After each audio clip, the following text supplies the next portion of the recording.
Peregrinos de Cristo presenta La Iglesia Católica Responde con el Padre Carlos Yepes. Somos peregrinos de Cristo. Peregrinos de Cristo, bienvenidos nuevamente a esta sucesión. La Iglesia Católica Responde, contando con la grata compañía, el honor, el privilegio de estar aquí compartiendo eh, este momento con el Padre Carlos Yepes, quien ha acogido la propuesta de querernos acompañar. No sé hasta cuándo, pero bueno, por el momento disfrutamos de su presencia, de su compañía en esta sesión de la Iglesia Católica Responde para Peregrinos de Cristo. Muy agradecida, siempre agradecida con esta vinculación que se ha logrado gracias a Dios, providencia divina, y que realmente hace mucho bien para quienes se nutren de estos pequeños espacios que desde Peregrinos de Cristo brindamos a todos quienes deseen acogerlo.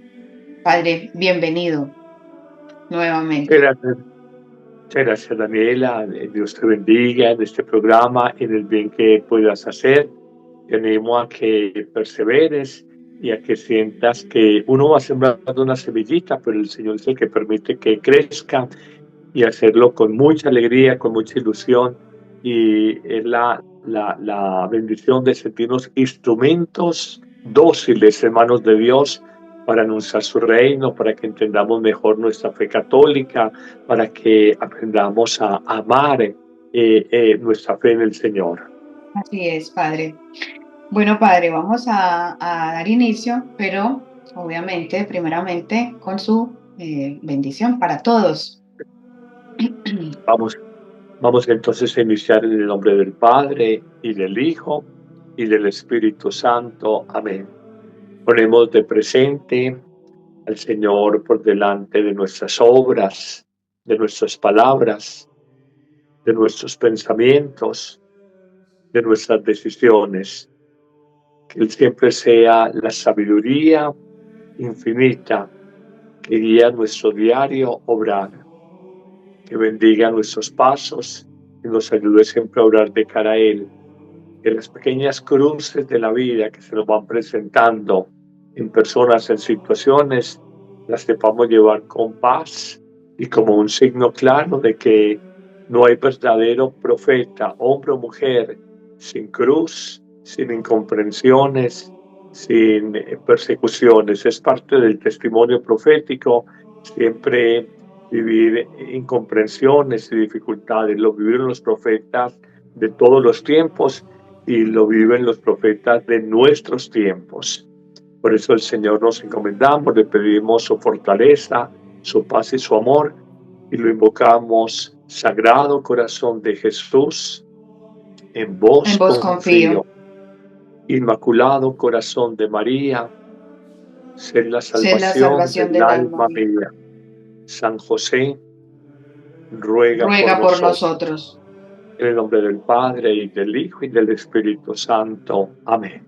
Amén. Ahora sí, Padre, estamos listos.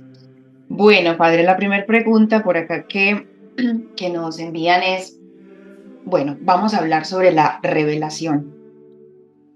¿Cómo podríamos definir teológicamente qué es la revelación divina y cómo se dio, cómo se fue dando desde el Antiguo Testamento hasta, claro, la revelación última, que es Jesucristo, Dios mismo? Entonces, no sé si podemos adentrarnos un poco en el Antiguo Testamento y hablar sobre esa economía divina, sobre la salvación, claro está, y la revelación de Dios. Sí. A ver, como para hacerlo de una manera más asequible, más sencilla, la teología, que es el estudio sobre Dios, tiene diversos campos. Uno de ellos es la teología fundamental, como los fundamentos de la teología del Tratado sobre Dios. En la teología fundamental se habla de revelación y fe. Dios que se revela, Dios que se manifiesta al hombre, y el hombre que por fe responde a Dios. Muchos autores se han especializado en este tema de la revelación de Dios y la respuesta del hombre por la fe, por la fe.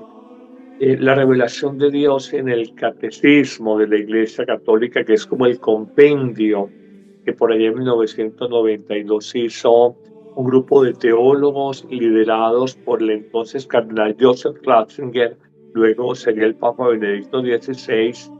Hicieron un compendio de toda la fe cristiana, de pensadores, de teólogos, de doctrina, de espiritualidad, de prácticamente 2000 años de trayectoria histórica.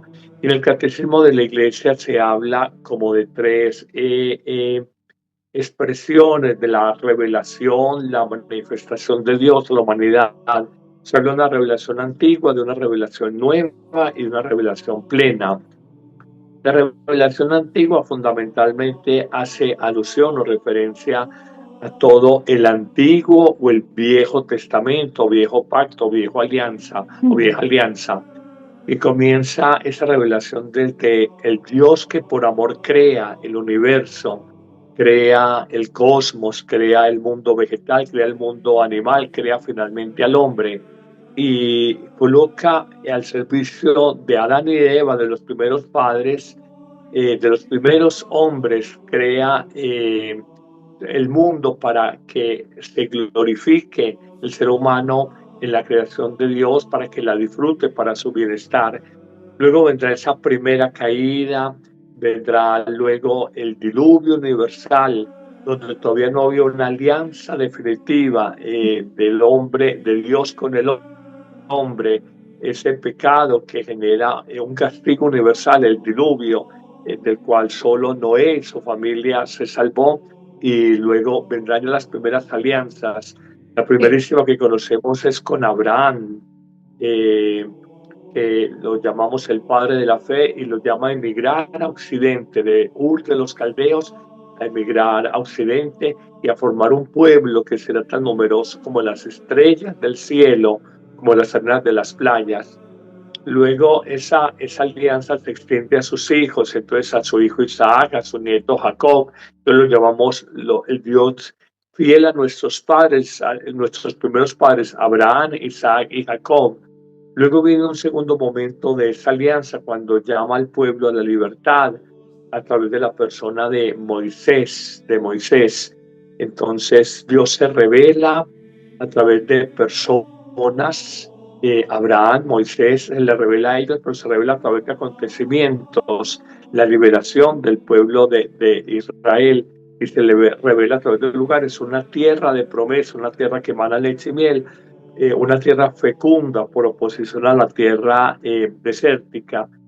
Y luego de la creación, luego de Abraham, luego de Moisés, todo esto en el Antiguo Testamento, hay la profecía, donde todos los grandes profetas, que la palabra profeta significa voz de Dios o portavoz de Dios, van hablando sucesivamente, acompañando al pueblo, invitándolo a que cumpla los mandatos o las leyes que Dios entregó a Moisés en la montaña del Sinaí, en 2 tablas de piedra, los 10 mandamientos. Eso es como la primera gran revelación de Dios en el mundo antiguo, la antigua revelación. Viene un segundo momento, que es la nueva revelación, que es con la encarnación de Jesús, con su vida pública de milagros, de exorcismos, de sanaciones, de anuncio de una nueva manera de vivir el reino de Dios, una nueva manera de vivir en el amor, en la paz, en la justicia. Y termina con el momento más alto de la vida de Jesús, su Pascua, que es su pasión, muerte y resurrección.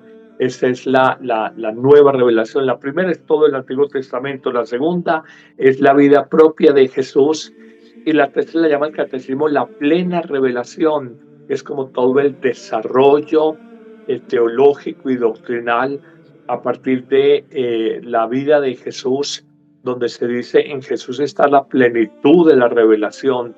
Dios Padre que había empezado a revelarse en el mundo que crea por amor, en el Ujú. pueblo que libera por amor, el pueblo de Israel de la esclavitud en Egipto, en el pueblo con el que había hecho antes una alianza con Abraham, en el pueblo que acompaña en sus luchas y fatigas a través de los profetas y de los reyes de Israel. Ya la plenitud de esa revelación está en la persona de Jesús, y esa revelación plena nos muestra que solo en Él hay plena salvación, Mm. solo en Él hay plena redención del ser humano. El pecado del hombre queda redimido y nos abrimos a la salvación plena, a la vida eterna con Dios, manifestada en la resurrección de Jesús. Padre, o sea que tenemos una responsabilidad muy grande, pues los que crecimos bajo la fe católica cristiana, porque es nada más, pues te lo comparto porque estoy haciendo también un proceso de formación diocesana, se llama la Escuela Diocesana de Evangelización y Renovación, y habla sobre, bueno, estas primeras fases. Primero, el deseo de Dios en el ser humano. Dios inscribe este deseo de conocerle en el corazón a cada ser. Y se va manifestando poco a poco, paso a paso, como bien lo acabas de explicar. Pero hay personas que, digamos, pueden observar, pueden acercarse a Dios ante esta primera revelación, que es observar el orden de todo lo que existe, bueno, toda su creación, pero no dan ya luego ese salto de fe, de creer de que Dios se ha encarnado, se ha hecho hombre y vino a este mundo para salvarnos. Entonces veo cómo es nuestra responsabilidad también invitar a otros a acogerse, a este llamado, a esta invitación que se nos hace absolutamente a todos sin excepción. Tenemos una misión muy grande los cristianos en la tierra, tremendo.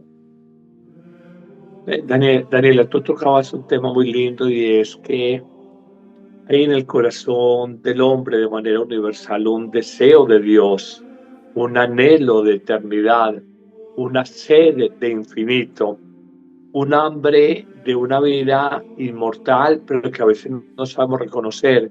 Y nos toca, como creyentes, como personas de fe, despertar esa conciencia dormida en millones de personas que hoy, porque están aturdidas en la vida del materialismo, en la vida de tecnológica, de comunicación en las redes sociales, en la vida de exterioridad o de exteriorismo.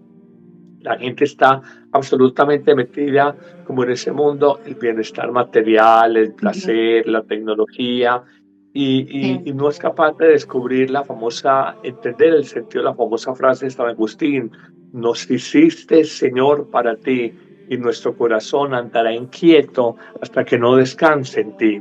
Entonces esto como creyente nos toca esa tarea tan bonita de descubrir, Sí. despertar esta ansia de eternidad que hay en todo corazón universal, en todo corazón de manera universal, y que Sí. es una sed de infinito que a veces es más inconsciente, no tenemos conciencia de ella, Ujú. que una sed consciente.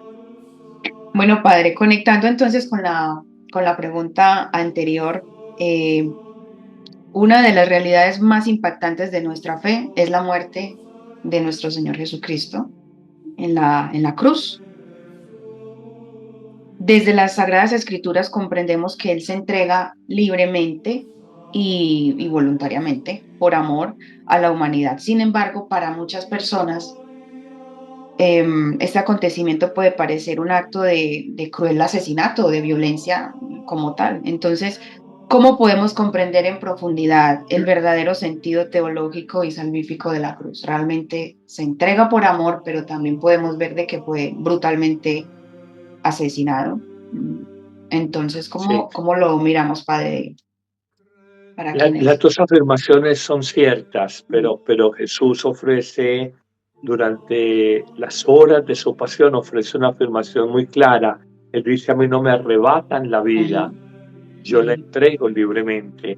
De hecho, le dicen cuando estaba en Galilea, que es en el norte del actual Israel, le dice no bajes, no subas a Jerusalén, porque Galilea es más baja, Jerusalén está más arriba, le dice no subas a Jerusalén, que Herodes está buscándote para asesinarte. Claro. Y él dice, vaya y dígale a ese zorro, él les utiliza zorro, dígale que hoy y mañana me quedo en Galilea, pero pasado mañana subo a Jerusalén. Wow. Él sabía que estaba simplemente en obediencia al plan de Dios sobre su vida. Y esa muerte absolutamente humillante, cruel, sanguinaria, eh, aplicada a los peores asesinos, bandidos, delincuentes, criminales de la época. La crucifixión era un castigo no judío, porque los judíos mataban a alguien o ejecutaban a alguien a pedradas, lapidándolo. Lo de Jesús fue un castigo romano aplicado por el Imperio de Roma, porque la Judea y la Palestina en general en el siglo I era una colonia del gran y vasto Imperio de Roma. Entonces ellos, a través del tetrarca Herodes, tenían dominio sobre esta zona, y ellos, bajo la acusación de que Jesús se siente rey de los judíos, o se dice rey de los judíos, y que está atentando contra el poderío del emperador César en Roma, él es llevado a juicio, y aunque los romanos en principio no encontraban causa para ejecutarlo, las autoridades religiosas de Jerusalén hicieron todo lo posible para que él fuera ejecutado, no bajo una ley judía, estaban en la Pascua judía, no lo podían hacer, sino bajo una ley romana, que es la crucifixión.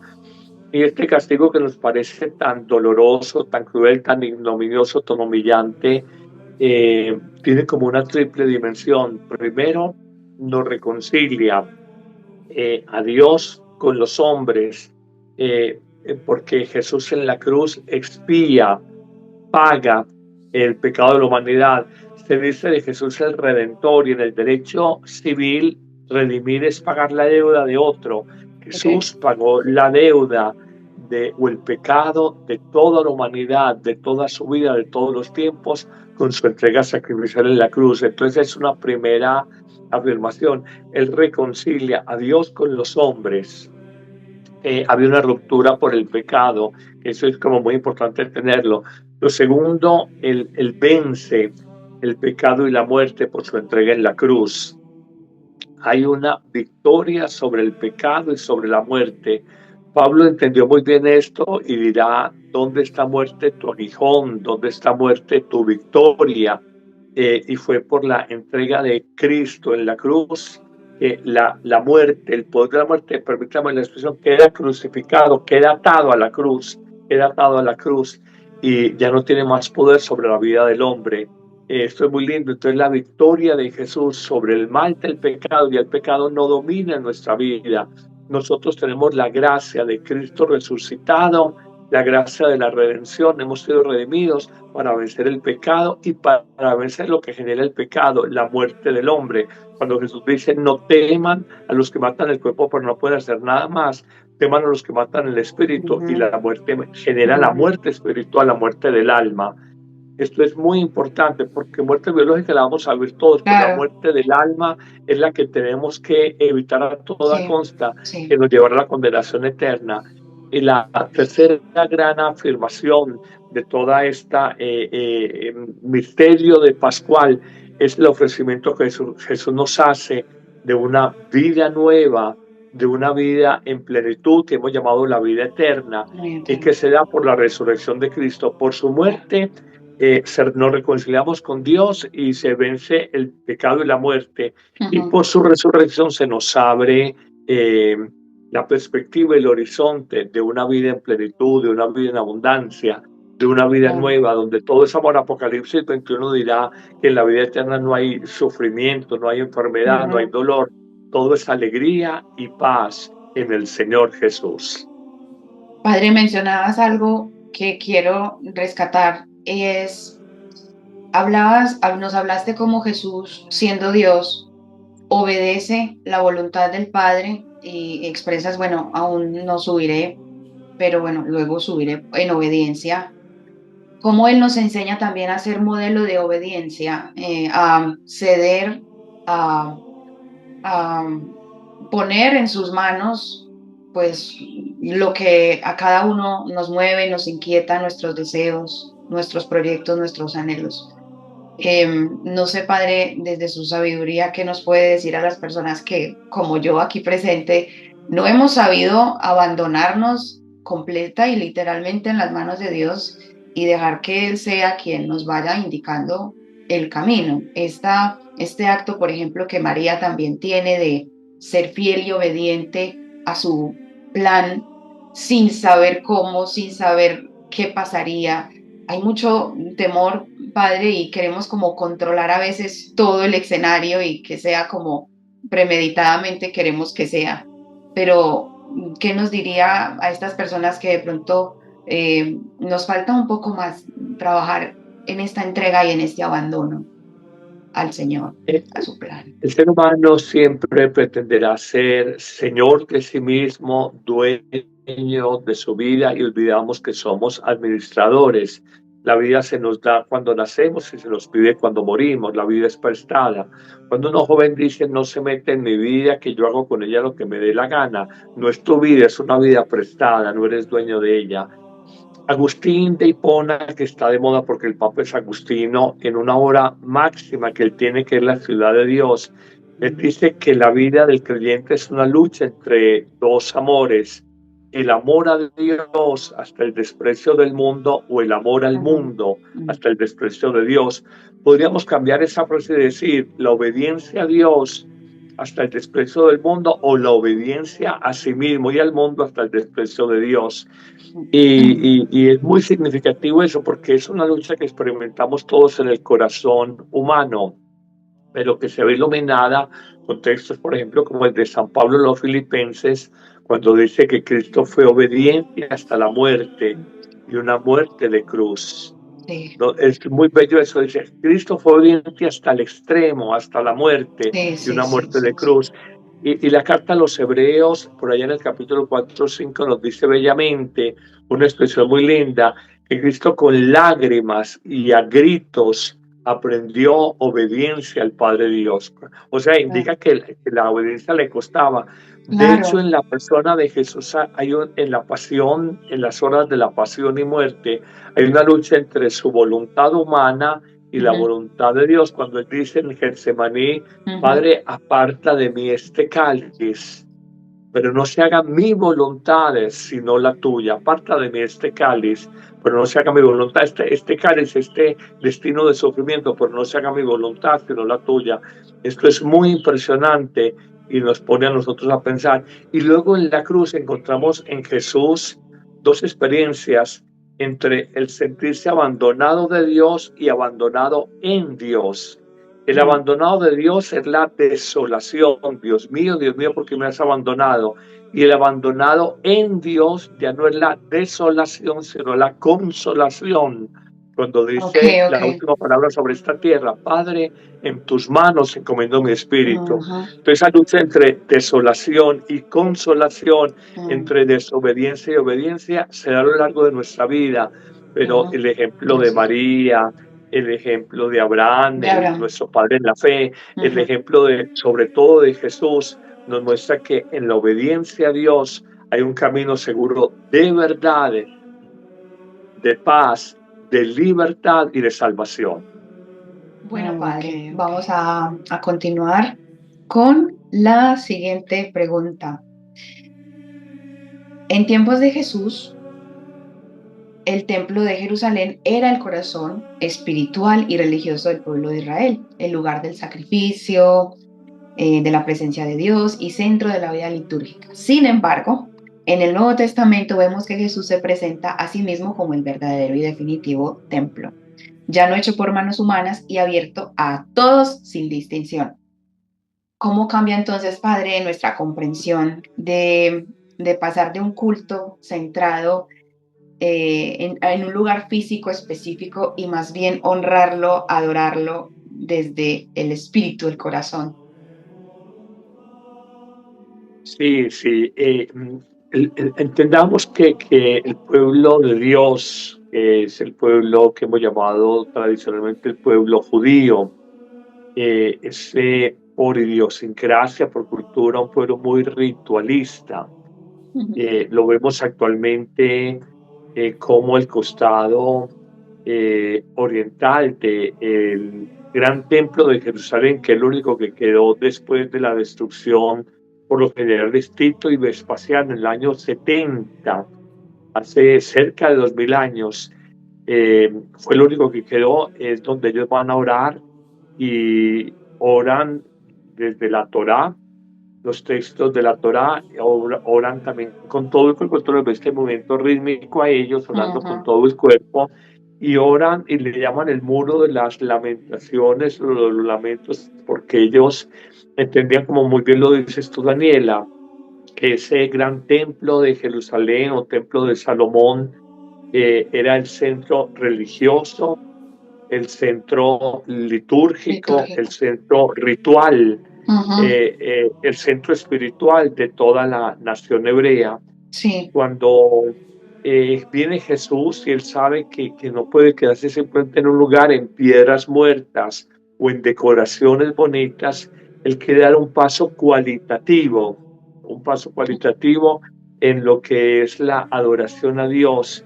Y él hablará ya no una adoración, un culto de oración, un culto litúrgico a Dios, solo en muros materiales, sino en espíritu y en sí, sí. espíritu y en verdad, en ese famoso diálogo que tendrá también con la mujer samaritana. Sí. Y este culto de adoración en espíritu en verdad es un culto de adoración primero desde Ujú, el corazón, ujú. desde toda la vida, desde todo el ser.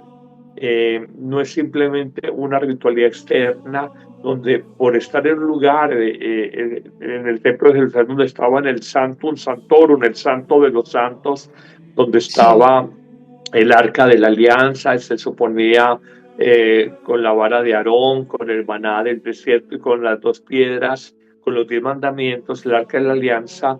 Lo que quiere mostrar es que la verdadera adoración al Señor se hace cuando nos sentimos habitados ujú, por el Espíritu de Dios y comprometiendo la vida, comprometiendo el corazón. Se da un culto ya no desde la exterioridad, sino desde la interioridad, ya no desde un lugar geográfico determinado, el gran templo de Salomón o de Jerusalén, sino desde el mismo interior del hombre. Y es un culto que implica sinceridad, que implica obediencia, que implica conversión del corazón, que implica compromiso de toda la vida, que implica una renovación existencial. Esto es algo muy bonito y por eso digo que es un claro. paso de lo material a una dimensión más profunda, más existencial, de lo externo a lo más interno del ser humano. Ya no, Dios no habita simplemente en lugares físicos, sino que habita en lo profundo del ser. De Claro. hecho, en nuestras parroquias modernas o en nuestra parroquia en los tiempos de la iglesia, no es el templo como tal, por su belleza, que es la casa de Dios, es simplemente por la presencia eucarística en un Ujú, sagrario que exacto. contiene lo sagrado. Es por eso, eso hace que un lugar sea casa de Dios, pero no es la decoración, no es la altura, no es la rimbombancia arquitectónica de un lugar, sino que es precisamente Claro. la presencia sacramental de Jesús, la Eucaristía, el gran don de Cristo a la iglesia, lo que hace que un templo en los tiempos de la iglesia sea la casa de Dios. Claro, y vemos mucho, padre, creo que muchas personas lo hemos hecho en algún momento o se sigue viviendo así, que entramos a un templo católico y vamos primeramente a las imágenes, pero por último pasamos al sagrario, o a veces hasta ni se pasa, ni se hace un alto en este lugar. Entonces también es mucho como me gustaría también mucho, padre, que ya que estamos, vamos a empezar a hablar de las imágenes, darle como ese recordarnos, ese recorderis de que cuando entramos a un templo, el primer lugar al que debemos visitar, llegar es al sagrario, porque pues realmente es, o sea, es la razón por la que también visitamos el templo. y que no recordamos en ese momento. Eh, Hace pocos días, Daniela, el país miraba el dolor o sentía el dolor por la muerte de un político, Miguel Uribe Turbay. Sí, La familia se había encomendado mucho a un santo, San Charbel, sí, en castellano San Sarbelio, en su lengua original San Charbel Magluf. San Charbel Magluf es un santo de la Iglesia Católica de rito maronita, que siguen a San Marón. En la iglesia hay la gran Iglesia Católica Romana, pero hay iglesias que están en comunión con el Papa, en comunión con la Iglesia Católica Romana, que tienen algunas variaciones en la celebración ritual. Entonces, la iglesia copta en Egipto, la iglesia ortodoxa en Grecia, en Ucrania, en Rusia, la iglesia siro-malabar en la India, la iglesia armena o Armenia en Armenia y la iglesia, eh, les decía, de maronita en el Líbano. Y toda esta familia de este político asesinado tan injustamente se encomendaron a San Charbel. Alguien decía, pero ni San Charbel le escuchó y yo recordaba una frase de las abuelas: lo que Dios no quiere, los santos no pueden. Lo que Dios no quiere, los santos no pueden. Eso indicando que el centro de nuestra fe es la persona divina de Jesús, y un santo, por querido que sea, San Charbel o algunos van mucho donde Santa Marta, otros van donde San Judas Tadeo, ujú, eh, distintos santos de devoción.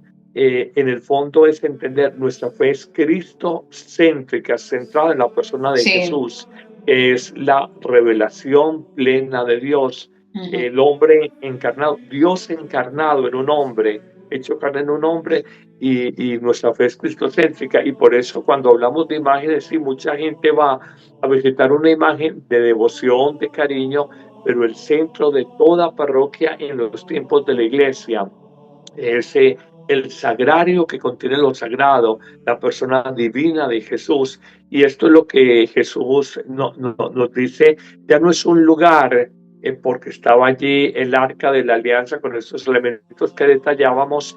Ellos decían, ahí está la presencia de ujú, Dios o manifestación de Dios, ujú. sino que ahora la presencia de Dios es directamente en el pan eucarístico que adoramos, no simplemente adoramos en la Adoramos. Eucaristía, pero Ujú, sobre todo la presencia sacramental de Cristo en cada persona, que somos imagen y semejanza de Dios, y podemos hablarle a Dios en el ujú. fondo de nuestro corazón y con actitud de obediencia, de dolor o contrición de nuestros pecados, de conversión sincera, de renovación de la vida, de adoración con nuestras obras, con nuestras buenas obras. Estamos haciendo un culto en espíritu, el espíritu Ujú. que nos habita, y en verdad, en la verdad que nos invita en la Sagrada Escritura.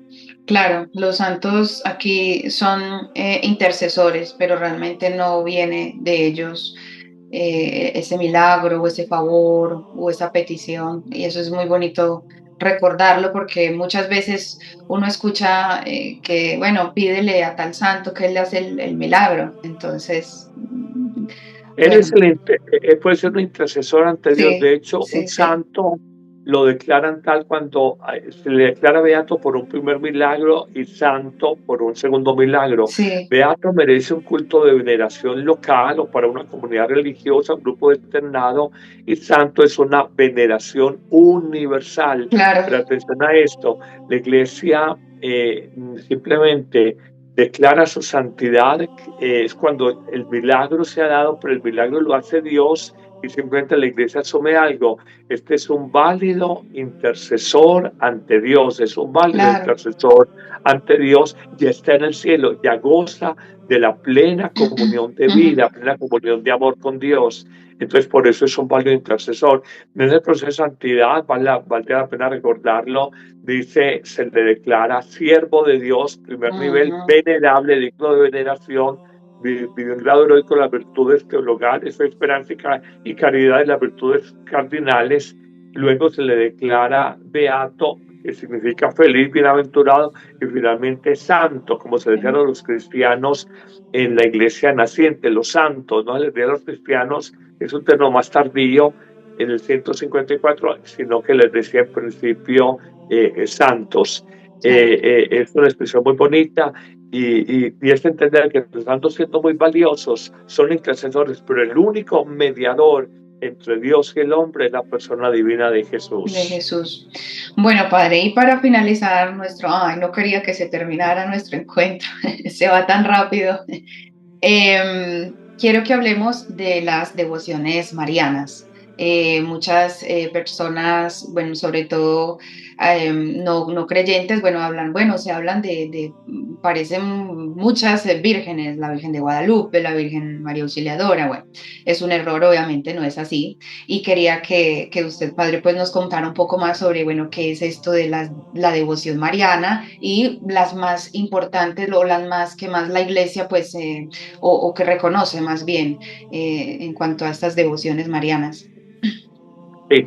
A ver, cuando se habla que uno es muy devoto, está hablando de un amor especial a la Virgen. Cuando es muy devoto de María, Ujú. es un amor especial a la Virgen manifestado en mayor oración a la Virgen, mayor veneración, no adoración, adoración solo a Cristo, veneración a la Virgen.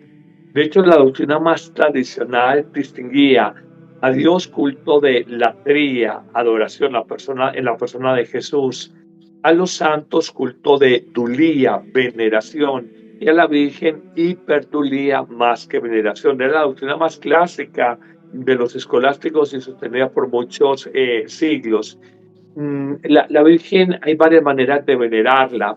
Una muy universal es el Santo Rosario, Ujú. una práctica inveterada desde hace más de 800 años, donde los monjes eran cultos, y ellos leían la escritura y oraban con los salmos, el salterio, pero el pueblo de Dios no sabía leer ni escribir. Claro. Entonces reemplazaban los 150 salmos por 150 Aves Marías. Y luego les Okay. pareció un poquito largo, entonces las 150 Aves Marías las distribuyeron en grupos de a 50 y meditaban contemplativamente la vida de Jesús en su infancia, misterios de gozo, la vida de Jesús en su pasión, misterios de dolor, De y dolor, la vida triunfante de Jesús después de su resurrección, resurrección. misterios de gloria.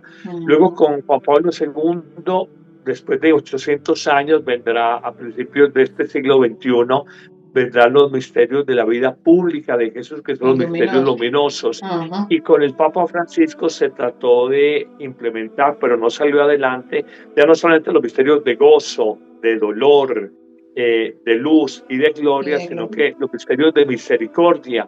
Querían Wow. algunos, pero al final no se logró implementar eso, pero probablemente en algún momento puede ocurrir. Una práctica entonces de veneración a la Virgen es el rosario, otras son Ajá. las novenas marianas, otras son las tres Aves Marías, que se dicen María como hija de Dios Padre, como madre de Dios Hija y como esposa de Dios Espíritu Espíritu Santo. Santo. Tres Aves Marías, el Ángelus a las 6 de la Ajá. mañana, 12 del día, 6 de la tarde, los 7 dolores, a la meditación de los 7 dolores en Las homenaje a la Virgen letanías Dolorosa, también. las letanías marianas, las letanías lauretanas, que normalmente están asociadas al rosario. Y cuando tú me hablas de distintos nombres de la Virgen, se llaman advocaciones. Eh, las advocaciones son una forma de expresar el amor a María encarnado en lugares particulares, bien por apariciones marianas, bien por tradiciones inveteradas. Entonces, cuando hablamos, por ejemplo, en enero, tenemos la María Madre de Dios, Ujú. esa es un dogma mariano. En febrero tenemos la Virgen de Lourdes, De el Lourdes. 11 de febrero. En marzo tenemos la Anunciación de María, el Ajá. 25 de marzo. En abril nuevamente la Virgen de los Dolores, que cae con Semana Santa. En mayo tenemos Fátima el 13 Fátima. y María Auxiliadora el 24. la visitación, un pasaje bíblico el 31. En junio tenemos la Virgen del Perpetuo Socorro el 27. En julio tenemos la Virgen de Chiquinquirá en Colombia, el 9 y el 16 la Virgen del Carmen, en agosto la Asunción de María, que la acabamos de pasar. Sí. En septiembre tenemos la Virgen de los Dolores, en octubre la Virgen del Pilar, en octubre, en noviembre la Virgen de la Medalla Milagrosa, en diciembre la Inmaculada Concepción en la Guadalupana, por hablar, pero está la Virgen del Pilar, la Virgen de la Caridad del Cobre, la Virgen de Coromoto. Son vírgenes que, sobre todo en las distintas naciones, la Virgen del Pilar en Zaragoza, la Virgen de Luján en Argentina, la Virgen de Aparecida en Brasil, la Virgen de Coromoto en Venezuela, la Virgen de Guadalupana en México, la Virgen de Los Ángeles en Costa Rica, Santa Fe en Los Ángeles, En Medjugorje la Virgen de la Caridad del Cobre en Cuba, la Virgen de Medjugorje en Bosnia y Herzegovina. Cuando hablamos de todo esto, hablamos simplemente de el amor que el pueblo de Dios le ha tenido a la Madre de Dios y a nuestra Madre en el orden de la gracia. Cuando Jesús en la cruz le dijo a Juan, he ahí a tu madre, mujer, he ahí a tu hijo. Entonces dice, lo adoptó como hijo y es madre espiritual de Juan, pero madre espiritual y en el orden de la gracia de todos los seguidores de Juan, que somos todos nosotros los discípulos. Entonces es muy bonito. En el fondo es la misma madre con distinto vestido. Es el mismo amor materno con distintas expresiones según el lugar del mundo donde nos encontremos. Así es. Padre, muchas gracias. Hemos llegado al final. Ay, se nos acabó muy rápido, pero bueno, gracias. Con todo cariño, Daniela, para todos, un afectuoso saludo. Y me parece que estas reflexiones nos sirven para crecer en la fe, para clarificar dudas, para entender que la fe a lo largo de los 1000 años se ha ido configurando, madurando, consolidando y que tiene expresiones muy bonitas. Y bueno, antes de despedirnos, darle la bendición a todos. Amén, claro que sí. Me acerco aquí un político más. Que el buen Dios los bendiga, un excelente día, paz, salud y bien, que nos viene solo del buen Dios. La alegría de sabernos creyentes, guiados, sostenidos y sobre todo amados por el amor de Dios. Y con esta alegría los bendigo en el nombre del Padre y del Hijo y del Espíritu Santo. Amén. Amén.